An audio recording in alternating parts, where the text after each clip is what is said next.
Happy new year সবাইকে। সবাই খুব ভালো থেকো, সুস্থ থেকো, আর নতুন বছর তোমাদের খুব খুব ভালো ভালো কাটুক।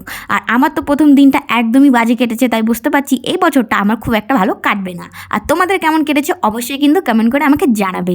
আর এই জন্য মন খারাপ ছিল বলে হুট করে প্ল্যান করলাম পিকনিক করব, আর বৌদিদের বাড়িতে চলে এলাম পিকনিক করতে। আর এদিকে ভিডিও বানানোর দায়িত্ব ছিল হচ্ছে পাখির, এই জন্য খুব একটা ভালো ভিডিও হয়নি বুঝতে পারছি, কিন্তু কি করব বলো, আমার তো ভিডিও ধরে দেওয়ার মতো কেউ নেই। আর যেটুকু বা যে কেউ যদি ধরে দেয় তাহলে অনেক বলে কয়ে তাকে দিয়ে ধরাতে হয়, আমাকে পাশে থাকার মতো সাপোর্ট করার মতো কেউ নেই। তাই তোমরা অন্তত আমার পাশে থেকে আমাকে সাপোর্ট করো, আমি ভালো ভিডিও দেওয়ার অবশ্যই চেষ্টা করব। আর রান্না করার দায়িত্ব ছিল হচ্ছে আমার। বৌদি বলছিল আমি নাকি খুব ভালো রান্না করতে পারি, তাই জন্য দায়িত্ব আমার। আরেকজনও খুব ভালোবাসতো আমার হাতে মাংস রান্না খেতে।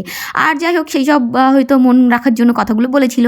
তো যাই হোক এখানে মাংস রান্না করেছিলাম আর হচ্ছে বাঁধাকপির ঘাট করেছিলাম। সবাই খেয়ে খুব ভালো বলছিল, আর আমার তো খুব শুনে খুব ভালোই লাগলো। আর এদিকে লাস্টে আমরা সবাইকে বাচ্চাদেরকে খাইয়ে আমরা লাস্টে খেতে বসে গেছি। এই ছিল আমাদের ছোট্টখাট্ট পিকনিক।